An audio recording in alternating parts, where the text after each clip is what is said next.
বড় কৃষ্ণ ভক্ত, বাবা যাই হোক না কেন, বললেন মাটি যদি ভালো হয় তাহলে সন্তান ভালো হবে, মাটি যদি ভালো হয় তাহলে গাছ ভালো হবে, ফল ভালো হবে। তাই মা ছিলেন বড় কৃষ্ণ ভক্তিমতী, তাই তো আজকে সন্তান এত বড় কৃষ্ণ ভক্ত হয়েছে মা। তাই আজকে ইন্দ্রদুম্ন রাজা যখন আকুল হয়ে গেলেন ভগবানকে পাওয়ার আশায়, তার রাজ্যে ঢোল জারি করে দিল যে যে আমার নীলমাধবের সন্ধান এনে দিতে পারবে আমি 1,00,000 স্বর্ণ মুদ্রা তাকে দান করব। এই কথা শুনে শয়ে শয়ে দলে দলে লোকজন আসতে ভিড় করলো রাজবাড়িতে।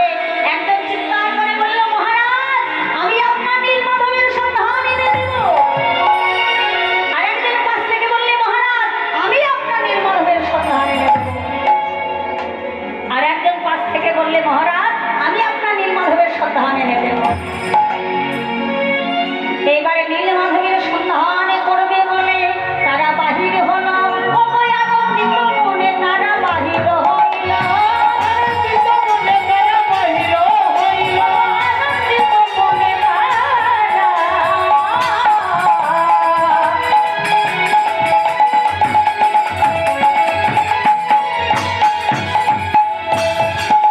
আমার বাহির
কিন্তু কেউ নীলমাধবের সন্ধান করতে পারলেন না। কৃষ্ণ ভক্তিমতী মায়েরা প্রশ্ন করবে যে তারা কেন নীলমাধবের সন্ধান পেল না। মাগো এই জায়গায় মনে রাখতে হবে যে যারা নীলমাধবের সন্ধান করবার জন্য এই যে শয়ে শয়ে দলে দলে লোকজন যারা নীলমাধবকে খোঁজার জন্য বাহির হয়েছিলেন তারা কেউ ভক্তি নিয়ে যায় নাই, কিন্তু তারা কিসের জন্য নীলমাধবকে খুঁজতে গিয়েছিলেন না, ওই যে মহারাজ বলেছিলেন যে আমার নীলমাধবের সন্ধান এনে দিতে পারবে তাকে 1,00,000 স্বর্ণ মুদ্রা দেব।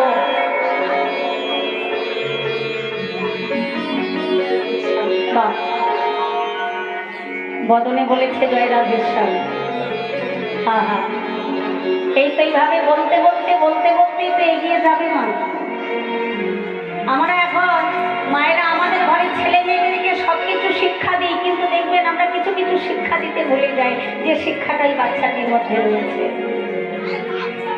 আমরা হাই হ্যালো করতে শেখাই না।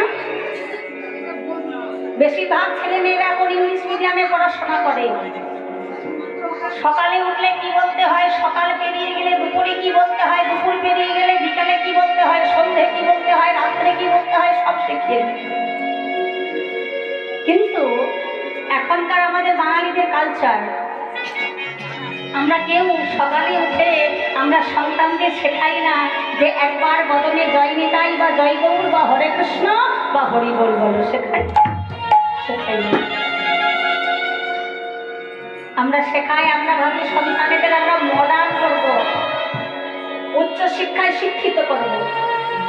তাই একজন আরেকজনকে দেখা মাত্র শিখিয়ে দিয়ে হাত ইশারা করে বলো হয়, অপরজন বলবে হ্যালো, সকালে উঠে গুড মর্নিং বলো, সকাল পেরিয়ে গেলে দুপুরে গুড নুন বলো, দুপুর পেরিয়ে গেলে বলো গুড আফটারনুন, সন্ধ্যাবেলায় গুড ইভিনিং, রাত্রে বলো গুড নাইট। আমরা অনেক কিছু শেখাই, কিন্তু মাগো শিক্ষা এগিয়ে যাক। আজকের দিনে ছেলে মেয়েরা মানে যুগ যেভাবে চলছে, ছেলে মেয়েদেরকে অবশ্যই শিক্ষা দিতে হবে, শিক্ষিত হতে হবে এবং ইংলিশও শিখতে হবে, সবকিছু শিখতে হবে। এখন সবকিছু ইংলিশে, ইংলিশ ছাড়া কিছু না। আমরা জাতিতে বাঙালি, কিন্তু আমাদের বাঙালিদের কালচার এখন কেমন হয়ে গেছে, আমরা ইংলিশেই সবকিছু করি। যুগ যেমন চলছে, এখন তার কাগজে কলমে লেখা নেই, এখন সব অনলাইন, কম্পিউটার, ল্যাপটপ, মোবাইল, সবকিছু। তাহলে সবকিছু ইংলিশে হচ্ছে, তাহলে ছেলে মেয়েদের শিক্ষা দিতে বাধা নাই। কিন্তু তার সঙ্গে সঙ্গে এই যে মেয়েটি এসে বললো জয় রাধেশ্বর, এই যে শিক্ষাটা, এটাও যেন আমরা আমাদের ঘরের ছেলে মেয়েদের যেন শেখাতে পারি। আমরা সনাতন ধর্মের মানুষ, আমাদের এই জেনারেশনের পরে যারা আমাদের সন্তানেরা আছে বা আপনাদের ঘরে সন্তান আছে, নাতি নাতনি যারা আছে, তাদেরকে শিক্ষা দেবেন যে বাবা তোমরা যা করছো করো, এই সনাতন ধর্ম যেন আমাদের বাজায় থাকে। মনে রাখতে হবে যে যে দেশে আমরা জন্মগ্রহণ করেছি, এই ভারতের মাটিতে আমাদের জন্মধর্ম। আমরা আজকে গর্বিত, আমরা গর্ব করে বলতে পারি যে আমরা ভারতবর্ষের মানুষ। আমরা গর্ব করে বলতে পারি আমরা বাংলার মানুষ, যে বাংলার মাটিকে ধন্য করে, যে ভারত ভূমিকে ধন্য করে আমাদের চৈতন্য মহাপ্রভু এসেছিলেন। এই শিক্ষাগুলো শিক্ষা দিতে হবে। তাহলে মায়েরা এবার চিন্তা করো, এই যে শয়ে শয়ে দলে দলে লোকজন যারা নীলমাধবের সন্ধান করতে গিয়েছে, তারা কিন্তু কেউ নীলমাধবের সন্ধান করতে পারে নাই। কেন না, তারা যে নীলমাধবের সন্ধান করতে গিয়েছে তারা টাকার লোভে গেছিল। তারা কিন্তু ভক্তিতে নীলমাধবকে কেউ খুঁজতে যায় নাই। আর টাকার লোভে কখনো যে ভগবানকে পাওয়া যায় না, এটা আপনারা সবাই জানেন। ধন ঐশ্বর্য গাড়ি বাড়ি থাকলেই যে কৃষ্ণ কৃপা পাওয়া যাবে এমন কিন্তু কোনো কথা নাই। আবার যার ধন নাই, গাড়ি নাই, বাড়ি নাই, সম্পত্তি নাই, সেও যে কৃষ্ণ কৃপা পাবে তারও কিন্তু মনে নেই। তাহলে কৃষ্ণ কৃপা কারা পায় না, শাস্ত্রে কলম দিয়ে বলছে কৃষ্ণ কৃপা তারাই পায়। কারা গো? ভক্তিদার কৃষ্ণ তার সর্বশাস্ত্রে পাই উদ্ধরে, ভক্তি না থাকলে কৃষ্ণ ওরে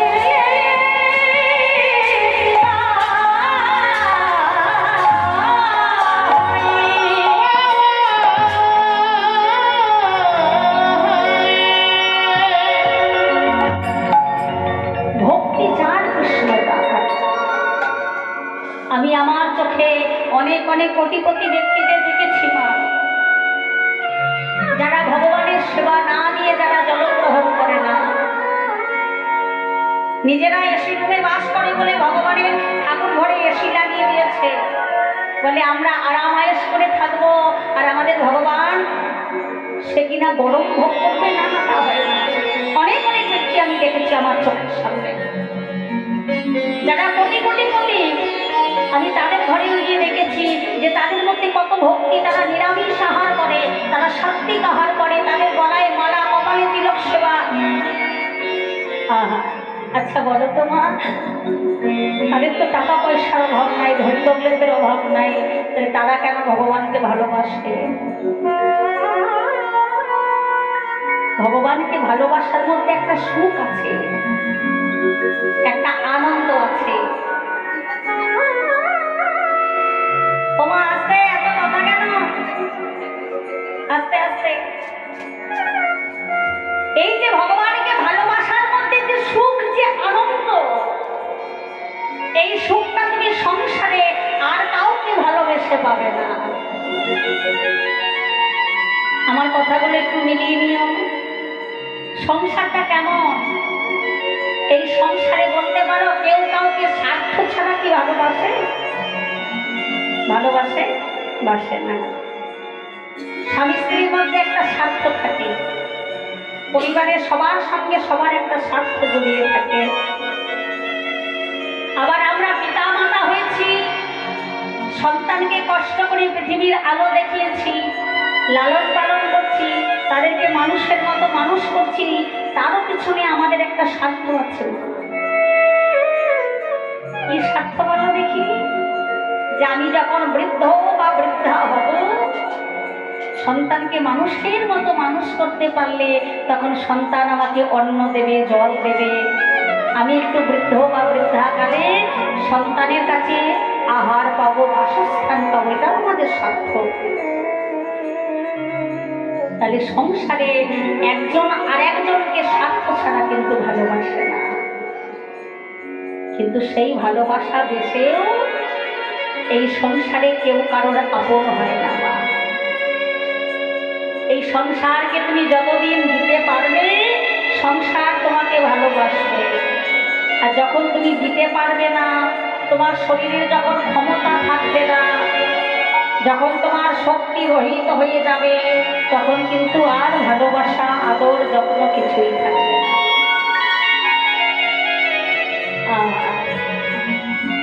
তাহলে কিসের অহংকার, কিসের আমাদের তেজ?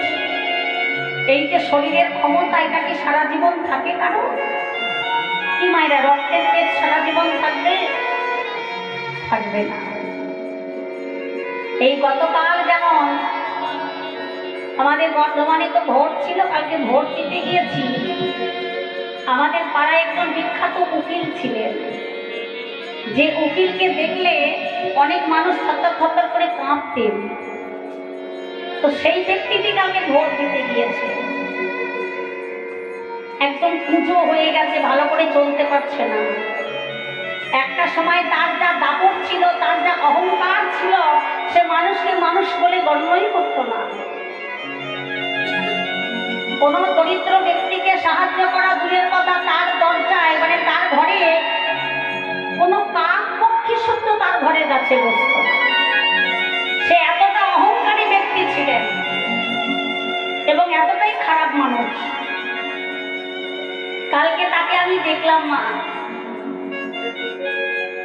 তার স্ত্রীকে তার মেয়ে ধরে নিয়ে যাচ্ছে, আরো আশেপাশে দুজন কাজের লোক রয়েছে, আর তাকে তার ছেলে ধরে ধরে নিয়ে যাচ্ছে, আশেপাশে দুটো কাজের লোক রয়েছে। একেবারে পুজো হয়ে গেছে, চলতে পারছে না। যেমন তার গম্ভীর স্বর ছিল, তেমন সেই ব্যক্তিটি দেখতে সুন্দর ছিলেন। যেমন তার রূপ ছিল, তেমন তার তেজও ছিল। আজকে একবারে এমন পুজো হয়ে গেছে যেন মাটির সঙ্গে মিশে গেছে, চলতে পারছেন ভালো করে। তাকে দেখে আমার একটু খারাপই লাগলো, মনে মনে চিন্তা করলাম, হায় রে হায়, কোথায় গেল সেই তেজ, কোথায় গেল অহংকার, কোথায় গেল পয়সার অহংকার, কোথায় গেল রক্তের তেজ, কোথায় গেল তার শরীরের তেজ, কোথায় গেল? তাহলে বৃথা অহংকার, আমরা বৃথা আমার আমার করি। মানুষ হয়ে মানুষকে গণ্য করি না, মানুষ হয়ে মানুষকে ভালোবাসি না, দিনহীন কাঙালকে সাহায্য করি না। আমরা ভাবি এইভাবে বোধহয় সারা জীবন আমাদের রক্তের তেজ থাকবে, সারা জীবন বোধহয় এইভাবেই থাকবো, এইভাবেই বাঁচবো। কিন্তু একটা জিনিস মনে রাখতে হবে, মা, তোমার শরীরের তেজ, ক্ষমতা সারা জীবন থাকবে না। এমন একটা দিন আসবে তোমার সর্বস্ব চলে যাবে। আর এই সংসার তোমাকে ততদিন ভালোবাসবে যতদিন তোমার পয়সা থাকবে, যতদিন শরীরের তেজ থাকবে। সংসারের জন্য তুমি যতদিন করতে পারবে, সংসার তোমাকে ভালোবাসবে। কিন্তু যতক্ষণ তুমি করতে পারবে না, তখন সংসার তোমাকে আবর্জনার মতো আস্থা করে ছুঁড়ে ফেলে দেবে। তাহলে ভগবানকে ভালোবাসার মধ্যে সুখ কোথায়? না, সংসারে তো সবাইকে ভালোবেসে দেখলে কেউ তো কারোর নয়। পান থেকে চুন খসলে দোষারোপ করবে, কি করেছ? ছেলে যদি তোমার কাছে একটা কিছু আবদার করে, সেটা যদি দিতে না পারো, ছেলে তোমাকে দোষারোপ করবে, কি করেছো আমার জন্য? সংসারে পুত্র পরিবার যদি কিছু চাই, যদি দিতে না পারো, তোমাকে অভিযোগ করবে, কি করেছো আমাদের জন্য? কিন্তু ভগবানের জন্য যদি একটু কিছু করো, ভগবানকে যদি ভালোবাসো, দেখবে সেই ভালোবাসার মধ্যে কতটা সুখ পাবে, কতটা আনন্দ পাবে। আর এই যে সময় থাকতে থাকতে ভগবানকে যে ভালোবাসে, এই ভালোবাসাটা সেই শেষের দিন পর্যন্ত কিন্তু তোমার থেকে যাবে। তাকে তুমি 1% ভালোবাসলে ভগবান তোমাকে 10% ফিরিয়ে দেবে। এটাই আমার ভগবানের চরিত্র, সে কখনো কাউকে ঠকায় না গো। ভক্ত যদি তাকে একটু নয়নের জল দিলে, একটু মন তুলসী ভক্তি চন্দন দিলে, কেউ যদি আমার ভগবানের রাতুল রাঙা চরণ জড়াইয়ে ধরে বলে দয়া আমি আমার বলিতে কিছু রাখি না, কিছু রাখি না, আমার যা কিছু ছিল সর্বস্ব তোমার চরণে দিলাম, আমার চরণে দিলাম। ওহে দয়াময়,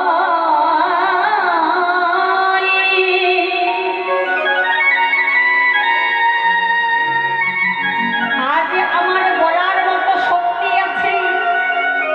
আহা, রক্তের তেজ যতদিন থাকবে বলার ক্ষমতা তোমার ততদিন থাকবে, তাই না মা? তাহলে আজ আমার রক্তের তেজ আছে, বলার মতো ক্ষমতা আছে, ডাকার মতো শক্তি আছে, এখন আমি তোমার সম্মুখে বসে আমি তোমাকে ডাকছি কৃপাময়। কিন্তু এমন একটা দিন আসবে আমার শরীরের শক্তিহীন হয়ে যাবে, আমার বলার মতো বাক শক্তি থাকবে না, আমার শরীরের কোনো ক্ষমতা থাকবে না। সেই দিনের জন্য আমি এখন থেকে তোমাকে জানিয়ে রাখি মাধব, সেদিন যদি আমি তোমাকে ডাকতে ভুলে যাই, তুমি যেন আমাকে ভুলে যেও না। আমি এখন হতে তোমাকে জানাইয়ে রাখি,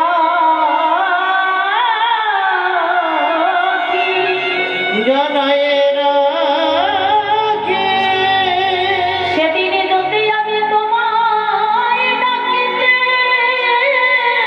ভুলে যাই, হরি হরি বলে হে গোবিন্দ তুমি জানো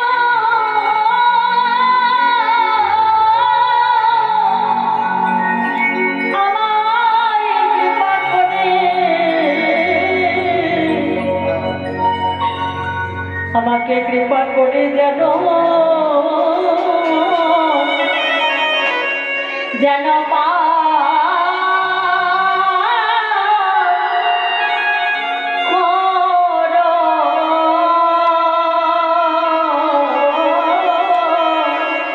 দয়া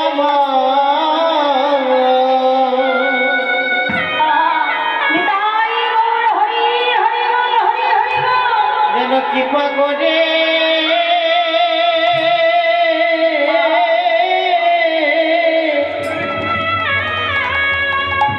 আমাকে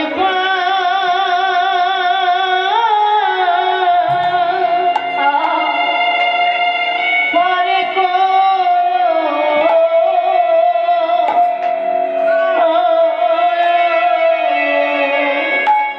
করো কৃপা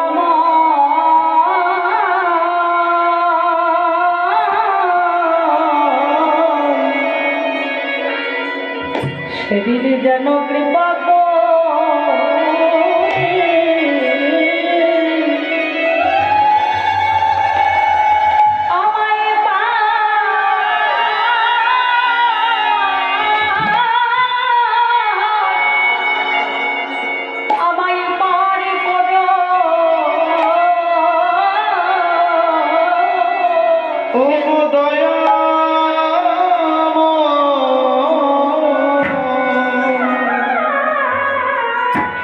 সেদিন কৃপা করে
যেদিন ডাকার শক্তি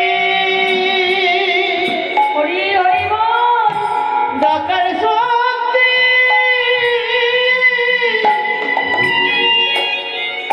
আমার থাকবে না গো। সেদিন যেন হাতে ধরে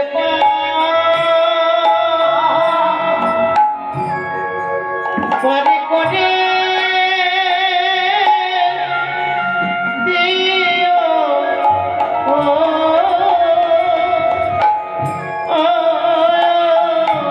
আমি এখন হতে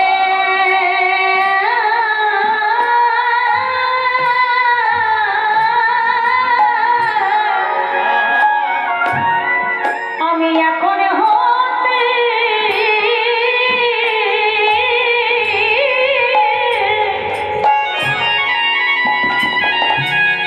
আমি জানাই রাখি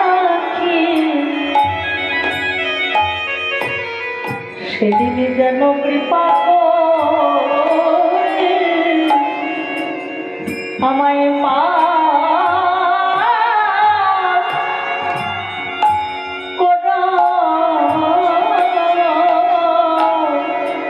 তুমি এখন